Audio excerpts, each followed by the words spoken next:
الحمد لله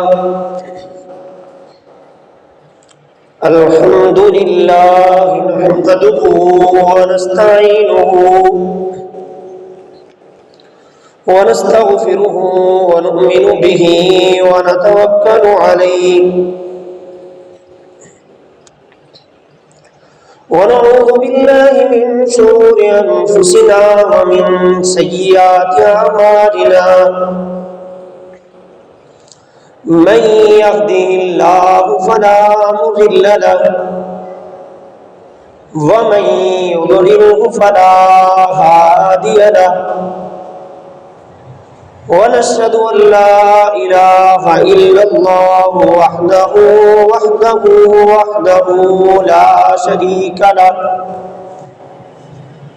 ونشهد أن سيدنا وسندنا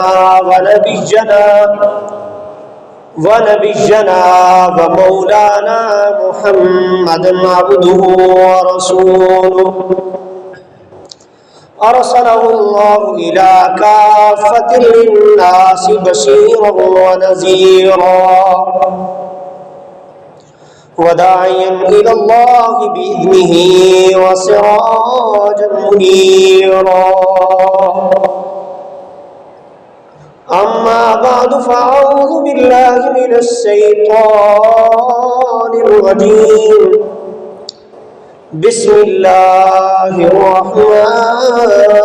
الرحيم لن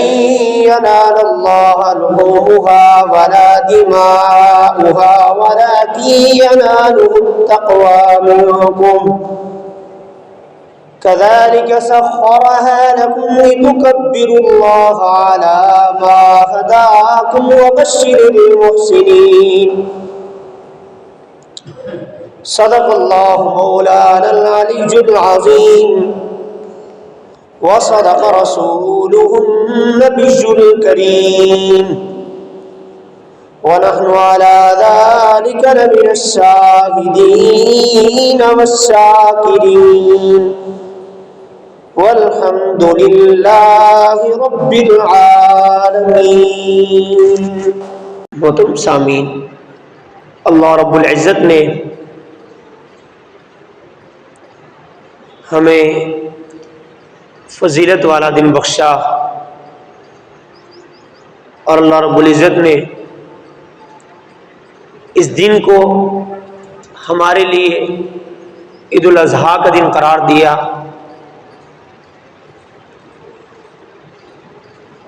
اور حضور صلی اللہ علیہ وسلم کی آمد سے پہلے لوگ جاہلیت کے طور طریقے اپناتے تھے. 2 دنوں کے اندر تو حضور صلی اللہ علیہ وسلم نے جب ان سے پوچھا تو انہوں نے بتلایا کہ ہم جاہلیت کے زمانہ کے اندر 2 دن مناتے تھے اور جاہلیت کی رسومات ادا کرتے. تو حضور صلی اللہ علیہ وسلم نے فرمایا اللہ تعالیٰ نے تمہیں اس سے 2 بہتر دن عطا فرمائے، عید الفطر اور عید الاضحیٰ. اور ان کا مقصد کوئی رسم و رواج نہیں ہے،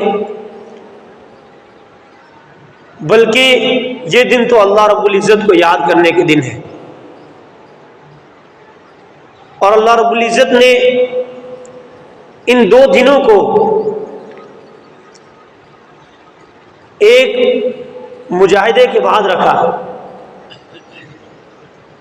کہ جب رمضان المبارک کا مہینہ گزرا تو اس کے اندر اہل ایمان نے نمازیں پڑھی اور روزے رکھے، خصوصیت کے ساتھ تراویح ادا کی اور عبادات کے اندر کثرت کی. تو اللہ رب العزت نے اس کے بعد عید الفطر کا دن ادا فرمایا. اور جو ہی عید الفطر ختم ہوئی تو اس کے بعد حج کا سلسلہ شروع ہوا، اور جب حج کے سلسلہ کی تکمیل ہوئی تو اللہ رب العزت نے عید الاضحیٰ کا دن عطا فرمایا.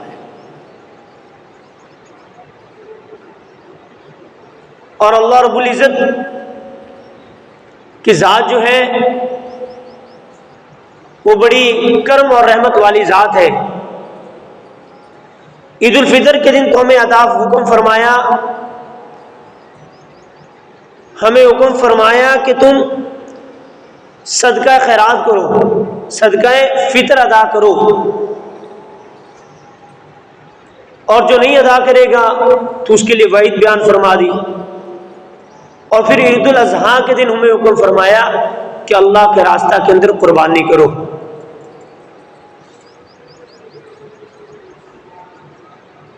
اللہ رب العزت کے راستہ کے اندر قربانی کرنے کا حکم عطا فرمایا، اور اللہ رب العزت کے ساتھ محبت کا تقاضا تو یہی تھا کہ انسان اپنی جان کا نذرانہ پیش کرے۔ انسان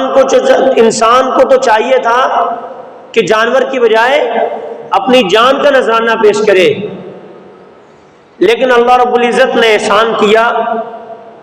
کہ اس کے بدلے میں جانور ذبح کرنے کو حکم عطا فرما دیا، اور جان کو عزیز قرار دے دیا۔ شریعت کی نظر کے اندر بھی جان کی بڑی عزت ہے۔ فرمایا وَلَا تَقْتُلُوا أَنفُسَكُمْ، ایک دوسرے کو تم قتل نہ کرو۔ اور دوسری جگہ پر فرمایا وَلَوْ أَنَّا كَتَبْنَا عَلَيْهِمْ أَنِ اقْتُلُوا أَنفُسَكُمْ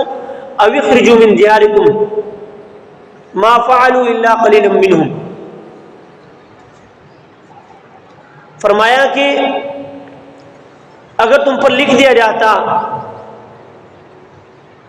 کہ اپنے آپ کو قتل کرو یا گھروں سے اپنے آپ کو نکالو، ما فعلوا الا قلیل منہم، تو تم میں سے تھوڑے یہ کام کرتے، لیکن اللہ رب العزت نے یہ حکم نہیں فرمایا، کیونکہ جو قتل کے اندر ایک تو انسان کی جان چلی جاتی، اور دوسری چیز جو مشقت کی ہے وہ گھر سے نکلنا ہے، گھر سے بے گھر ہونا ہے۔ اور یہی راز ہے، کیونکہ گھر سے بے گھر ہونا یہ ایک زیادہ مشقت ہے قتل ہونے سے بھی، کیونکہ قتل تو ایک دفعہ کے اندر انسان مر جاتا ہے،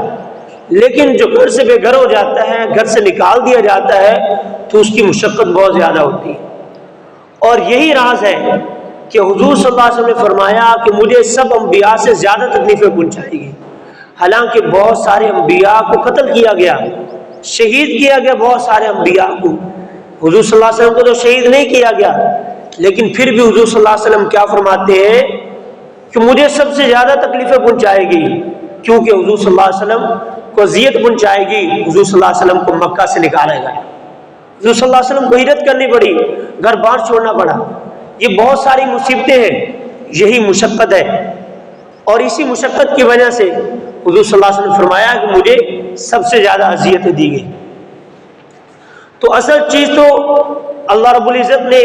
جان کو عزیز رکھا ہے۔ ایک انسان کا اللہ رب العزت کی ذات سے محبت کا تقاضا یہی تھا کہ انسان اس کے سامنے، اس کے حضور اپنی جان کا نذرانہ پیش کرے، لیکن اللہ رب العزت نے جانور ذبح کرنے کو حکم فرما دیا۔ کتنا احسان اللہ رب العزت نے فرما دیا کہ اپنی جان نہ میرے راستے کے اندر قربان کرو، بلکہ اس کے بدلے میں ایک جانور ذبح کرو، اور جانور ذبح کرنے کا جو ثواب ہے وہ وہی ثواب ملے گا جو اپنی جان کو اللہ کے راستہ کے اندر قربان کرنا ہے۔ جیسا کہ لیلۃ المعراج میں حضور اقدس صلی اللہ علیہ وسلم جب اللہ کے حضور پہنچے تو اللہ رب العزت نے 50 نمازیں فرض فرمائی، لیکن جب واپسی پر حضرت موسیٰ علیہ السلام سے ملاقات ہوئی تو انہوں نے کہا کہ آپ ان کے اندر تخفیف کروا لیں، کمی کروا لیں، آپ کی امت سے یہ 50 نمازیں نہیں پڑھی جائیں گی۔ تو حضور صلی اللہ علیہ وسلم نے حضرت موسیٰ علیہ السلام کی بات کو مانا، اور حضور صلی اللہ علیہ وسلم اللہ رب العزت کے حضور پہنچے اور نمازوں کی تخفیف کا عرض کیا، تو اللہ رب العزت نے 5 نمازوں کے اندر تخفیف فرما دی، 45 نمازیں کر دی، پھر اسی طرح یہ سلسلہ چلتا رہا، اور پھر جب 5 نمازیں باقی رہ گئیں تو حضرت موسیٰ علیہ السلام نے فرمایا کہ اب اور اس کے اندر تخفیف کروا لے، آپ کی امت سے 5 نمازیں بھی نہیں پڑھی جائیں گی، لیکن حضور صلی اللہ علیہ وسلم نے فرمایا کہ اب مجھے حیا آتی ہے۔ تو یہاں پر یہ اشکال ہوتا ہے کہ حضور صلی اللہ علیہ وسلم کو جب 50 نمازوں کے اندر 45 نمازیں کم کروائیں تو اس وقت حضور صلی اللہ علیہ وسلم نے نہیں فرمایا کہ مجھے حیا آتی ہے، لیکن جب 5 نمازیں رہ گئی تو اس وقت حضور صلی اللہ علیہ وسلم نے فرمایا کہ مجھے اب حیا آتی ہے، پہلے نہیں حضور صلی اللہ علیہ وسلم نے فرمایا۔ تو اس کی وجہ یہی ہے کہ بعض دفعہ جو کاملین ہوتے ہیں ان کو پتہ ہوتا ہے کہ اللہ رب العزت اب کیا چاہ رہے ہیں، اللہ رب العزت ہمیں اظہار بندگی چاہ رہے ہماری، یا اللہ رب العزت ہمارا امتحان لینا چاہ رہے ہیں۔ اور بہت سارے اللہ کے ولی جو ان پر غلبہ حال ہوتا ہے، حکیم الامت حضرت مولانا اشرف علی تھانوی رحمہ اللہ وہ فرماتے ہیں کہ پہلے میں بھی اس بات کا قائل نہیں تھا کہ کاملین پر غلبہ حال ہوتا ہے، لیکن جب سے یہ حدیث میرے سامنے آئی کہ حضور صلی اللہ علیہ وسلم نے غزوہ بدر کے موقع پر اللہ تعالیٰ سے دعا مانگی، یا اللہ اگر یہ مٹھی بھر لشکر آج ہلاک ہو گیا تو آج کے بعد تیری کوئی بھی عبادت نہیں کرے گا، آج کے بعد تیری کوئی بھی عبادت نہیں کرے گا۔ اب کھل کر گفتگو کرنا یہ ہر انسان کا کام نہیں ہے، کھل کر گفتگو وہی شخص کر سکتا ہے جو اللہ رب العزت کی تجلیات کو جانتا ہے، جس کو پتہ ہے اللہ رب العزت اب کیا چاہ رہے ہیں۔ تو حضور صلی اللہ علیہ وسلم نے اس وقت واضح طور پر عرض کیا، اے اللہ یہ اگر یہ لشکر ہلاک ہو گیا تو آج کے بعد روئے زمین پر تیری کوئی عبادت کرنے والا نہیں ہوگا۔ تو اس طرح کوئی بھی نہیں اللہ رب العزت کو کہہ سکتا، لیکن حضور صلی اللہ علیہ وسلم کی ذات ان کو اللہ رب العزت کی تجلیات کا پتہ ہے کہ کس وقت کیا کلام کرنا ہے۔ تو اسی طرح حضرت حضور صلی اللہ علیہ وسلم نے جب تک 45 نمازیں کم کروائیں اس وقت تک حیا مانے نہیں ہوئی، لیکن جب 5 نمازیں رہ گئی تو حضرت موسیٰ علیہ السلام نے کہا کہ ان میں سے بھی کم کروا لو۔ تو حضور صلی اللہ علیہ وسلم نے کیا فرمایا کہ اب مجھے حیا آتی ہے کہ اب ان 5 نمازوں کے اندر بھی کمی کرواؤ۔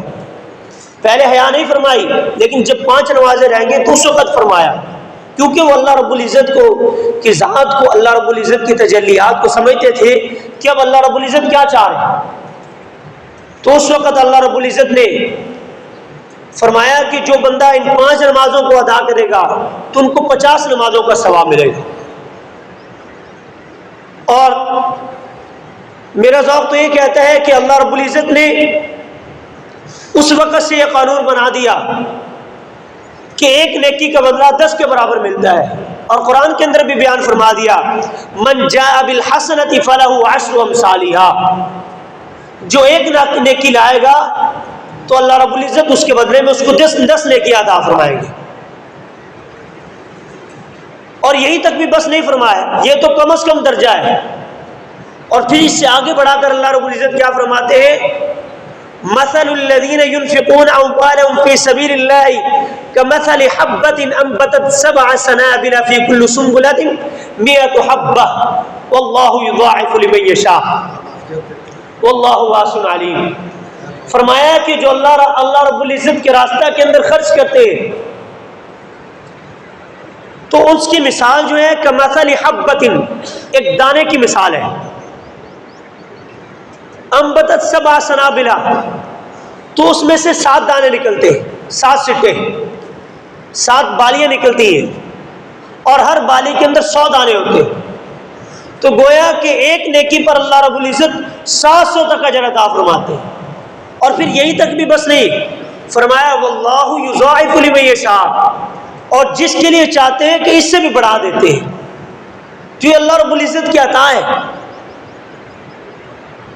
تو جب اللہ رب العزت کی ذات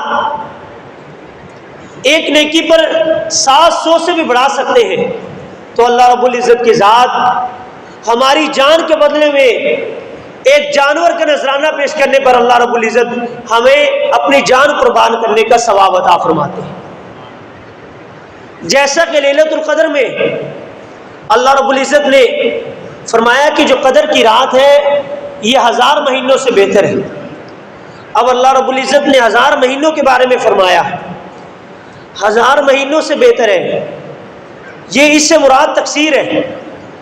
1000 مہینے تو بیان فرما دیے کہ اب ایک رات کا جو ثواب ہے وہ 1000 مہینوں تک ملے گا، لیکن یہاں پر بس نہیں فرمائی، فرمائی اس سے بھی زیادہ ملے گا۔ تو اس سے بھی مراد یہی ہو سکتا ہے کہ اللہ رب العزت کی ذات جو ہے یہاں پر کثرت مراد لے رہی ہے، کیونکہ عرب کے اندر 1000 سے زیادہ کا الفاظ نہیں بولے جاتے تھے کسی چیز کی کثرت کو بیان کرنے کے لیے۔ تو اللہ رب العزت نے بیان فرما دیا کہ اس ایک رات کی عبادت کا ثواب 1000 مہینے کا ثواب، اور یہاں پر بس نہیں فرمائی، فرمایا اس سے بھی بہتر ہے، 1000 مہینوں سے بھی اللہ رب العزت اس کو بہتر بنا دیتے۔ تو یہاں پر بھی اللہ رب العزت نے ایسے ہی فرمایا، ایسے اللہ رب العزت نے کیا کہ ہمیں قربانی کا جانور، ایک جانور ذبح کرنے پر اللہ رب العزت ہمیں اپنی جان کا ثواب عطا فرما دیتے ہیں، کہ گویا کہ تم نے اپنی جان کو میرے راستے کے اندر قربان کر دیا۔ تو یہ اللہ رب العزت کا کتنا احسان ہے، کتنا کرم ہے۔ اگر اللہ رب العزت ہمیں اپنی جان کا حکم فرما دیتے تو ہمارے لیے کتنا مشکل ہو جاتا، ناممکن ہو جاتا، لیکن اللہ رب العزت نے احسان فرما دیا، اور حضرت ابراہیم علیہ السلام کا امتحان کر لیا، اور امتحان کے اندر وہ کامیاب ہوئے، تو اسی وقت سے اللہ رب العزت نے سلسلہ جاری فرما دیا۔ جب انہوں نے اپنے بیٹے سے کہا، خواب کے اندر دیکھا، یا بنی انی اری فی المنام انی اذبحک فانظر ماذا تری قال یا ابت افعل ما تؤمر ستجدنی ان شاء اللہ من الصابرین۔ جب انہوں نے کہا کہ اے میرے بیٹے، میں نے خواب دیکھا ہے کہ تیرے راستے کے اندر، اللہ رب العزت کے راستے کے اندر میں تجھے ذبح کر رہا ہوں، قربان کر رہا ہوں، فانظر ماذا تری، تیری کیا رائے ہے؟ تو حضرت ابراہیم علیہ السلام بھی اپنے بیٹے کا امتحان لے رہے تھے، اگر وہ اپنی رائے اس کے خلاف دیتے تو بھی حضرت ابراہیم علیہ السلام ذبح کرتے ان کو، لیکن اپنے بیٹے کو وہ امتحان کرنا چاہ رہے تھے کہ میرے بیٹے کے اندر اللہ رب العزت کی اطاعت کا کتنا جذبہ ہے۔ تو بیٹا بھی نبی کا بیٹا تھا، اور بیٹا بھی وہ تھا جس کو اللہ رب العزت نے نبی بنانا تھا، اور بیٹا بھی وہ تھا کہ جس کی نسل سے اللہ رب العزت نے حضرت محمد صلی اللہ علیہ وسلم کو پیدا فرمانا تھا۔ جب انہوں نے کہا کہ میں خواب کے اندر تجھے ذبح کر رہا ہوں، میں نے دیکھا، تیری کیا رائے؟ تو کیا کہنے لگے؟ قال یا ابت افعل ما تؤمر ستجدنی ان شاء اللہ من الصابرین۔ آپ کو جو اللہ نے حکم فرمایا اس کو کر گزریے، اور انشاءاللہ ہم مجھے صبر کرنے والوں میں سے پائیں گے۔ اور اللہ رب العزت نے اس کا نقشہ کھینچا ہے قرآن کے اندر، ستجدنی ان شاء اللہ من الصابرین فلما اسلم وتلہ للجبین۔ جب پیشانی کے بل لٹا لیا، جب وہ دونوں اللہ رب العزت کے تابع فرمان ہو گئے، اللہ رب العزت کی اطاعت کے اندر لگ گئے، تو اللہ رب العزت کیا فرماتے؟ وَنَادَيْنَاهُ يَا إِبْرَاهِيمُ۔ تو اس وقت ہم نے ابراہیم علیہ السلام کو پکارا اور فرمایا قَدْ صَدَّقْتَ الرُّؤْيَا إِنَّا كَذَلِكَ نَجْزِي الْمُحْسِنِينَ۔ فرمایا کہ ابراہیم تو نے تو اپنا خواب سچا کر دکھایا، اور یہی دلیل ہے کہ انبیاء علیہ السلام کا خواب بھی وہی ہوا کرتا ہے۔ ہمارا خواب جو ہوتا ہے وہ غلط بھی ہو سکتا ہے، بسا اوقات ٹھیک بھی ہوتا ہے، لیکن جو نبی کا خواب ہوتا ہے وہ ٹھیک ہوتا ہے، اس کے اندر کوئی بھی یہ نہیں کہہ سکتا ہے کہ اس کی دوسری رائے بھی ہو سکتا ہے مجھے غلط فہمی ہو، تو نبی کا خواب وہی ہوتا ہے۔ تو اسی وجہ سے حضرت ابراہیم علیہ السلام نے اپنے بیٹے کو قربان کرنے کا ارادہ کیا۔ لیکن اگر آج ہم اس طرح کا کوئی خواب دیکھتے ہیں تو ہمیں حکم نہیں ہے اس پر عمل کرنے کا، کیونکہ ہمارا خواب شیطانی خواب بھی ہو سکتا ہے، ہمارا خواب ٹھیک بھی ہو سکتا ہے اور غلط بھی ہو سکتا ہے، نبی کا خواب غلط نہیں ہو سکتا۔ تو حضرت ابراہیم علیہ السلام نے اسی وجہ سے اپنے بیٹے کو قربان کرنے کا ارادہ کیا۔ تو اللہ رب العزت نے اس کے بدلے میں کیا کیا؟ وَفَدَيْنَاهُ بِذِبْحٍ عَظِيمٍ۔ اللہ رب العزت نے ایک دمبا بھیج دیا جنت سے، جو حضرت اسماعیل علیہ السلام کے بدلے میں ذبح ہو گیا۔ حضرت ابراہیم علیہ السلام کا اصل فعل دمبا ذبح کرنا نہیں تھا، اصل فعل تو ان کا اپنے بیٹے کو ذبح کرنا تھا، یہ تو اس کے فدیے میں ہوا۔ اور پھر اللہ رب العزت نے اسی وقت سے فدیہ بنا دیا کہ جو بھی بندہ جانور ذبح کرے گا تو اللہ رب العزت اس جانور کے بدلے میں اپنی جان قربان کرنے کا، اپنے بیٹا قربان کرنے کا ثواب اللہ رب العزت عطا فرمائے گا۔ اور بسا اوقات یہ چیز بھی دیکھی گئی ہے کہ انسان اپنی ذات پر اپنے بیٹے کو ترجیح دیتا ہے، خود تو قبول کر لیتا ہے کہ میری جان چلی جائے لیکن میرے بیٹے کی جان محفوظ رہے، تو بیٹے کو ذبح کرنا، بیٹے کی جان اللہ کے راستے کے اندر قربان کرنا کتنا مشکل کام ہوتا ہے، لیکن حضرت ابراہیم نے یہ کر کے دکھلایا، اور پھر اللہ رب العزت نے ان کی سنت کو جاری رکھا، اور جب سنت کو اللہ رب العزت نے جاری رکھا اور حضرت صحابہ کرام رضوان اللہ علیہ اجمعین نے بھی حضور صلی اللہ علیہ وسلم سے عرض کیا، یا رسول اللہ صلی اللہ علیہ وسلم ان قربانیوں کے اندر ہمارے لیے کیا ہے، یہ کیا ہے؟ فرمایا سنت ابیکم ابراہیم، تمہارے ابا ابراہیم علیہ السلام کی یہ سنت ہے، اور اس پر اجر کیا ملے گا؟ فرمایا کہ ہر بال کے بدلے میں نیکی اللہ رب العزت عطا فرمائے گا۔ تو کتنے جانور کے جسم پر بال ہوتے ہیں، تو اللہ رب العزت ہر بال کے اندر جب نیکی عطا فرمائیں گے تو ہمیں اتنی نیکیاں مل جاتی ہیں۔ اور بھی اس قربانی کا جانور جب ہم ذبح کرتے ہیں تو اس کے خون کا قطرہ زمین پر گرنے سے پہلے، جس طرح کے شہید کے خون کا قطرہ زمین پر گرنے سے پہلے اللہ رب العزت اس کو جنت کے اندر پہنچا دیتے ہیں، اس کی شہادت کو قبول فرما لیتے ہیں، اسی طرح قربانی کا جو جانور جب ہم ذبح کرتے ہیں تو اس کا خون کا قطرہ گرنے سے پہلے اللہ رب العزت کے ہاں قبول ہو جاتا ہے۔ اور اس کے اندر اللہ رب العزت کی ذات جب ہم قربان کرتے ہیں تو اس کو نہ ہمارے خون کی قربانی کے خون کی ضرورت ہے، نہ گوشت کی ضرورت ہے، وہ کیا ہم سے مطالبہ کرتا ہے؟ جس طرح کہ میں شروع کے اندر آیت مبارکہ تلاوت کی، فرمایا لن ینال اللہ لحومها ولا دماؤها ولکن ینالہ التقوی منکم، اللہ رب العزت کو نہ تمہارے خون کی ضرورت ہے نہ تمہارے گوشت کی ضرورت ہے، لیکن اللہ رب العزت چاہتے ہیں تقوی، تمہارا تقوی دیکھنا چاہتے ہیں کہ تم نے کتنے اخلاص کے ساتھ، کتنی محبت کے ساتھ، کتنے اللہ رب العزت کی رضا کی خاطر اس جانور کو قربان کیا۔ اور دیکھیے کہ اللہ رب العزت نے ہمارے مزاج کا موافق معاملہ فرمایا کہ جس طرح کہ جب ہم کسی بادشاہ کے دربار میں اپنا نذرانہ پیش کرتے ہیں، ہدیہ دیتے ہیں، تو بادشاہ اس ہدیہ کو نہیں رکھتا ہے، ہماری ہدیہ کی وقت اس بادشاہ کے سامنے کیا ہوتی ہے، لیکن بادشاہ اس پر ہاتھ لگا کر ہمیں وہ واپس کر دیتا ہے۔ تو اللہ رب العزت نے ہمارے مزاج کے موافق معاملہ کرتے ہوئے اس قربانی کے جانور کو قبول فرمایا اور ہمیں واپس کر دیا کہ تم خود بھی سارا گوشت کھا سکتے ہو، اور اسی طرح اگر چاہو تو ایک طریقہ یہ ہے جو مستحب طریقہ ہے، 3 حصے کرو، ایک حصہ خود رکھ لو، ایک حصہ رشتہ داروں کو دو اور ایک حصہ غریبوں کو دو، تو ہمارے لیے تو اختیار ہے۔ تو اللہ رب العزت ہمارے اخلاص کو دیکھنا چاہتے ہیں، تو اس وجہ سے ہمیں چاہیے کہ ہمارے جو قربانی ہو تو اس کے اندر اخلاص ہونا چاہیے، دکھلاوا نہیں ہونا چاہیے۔ کوئی بھی بندہ اگر گوشت کی نیت کرے گا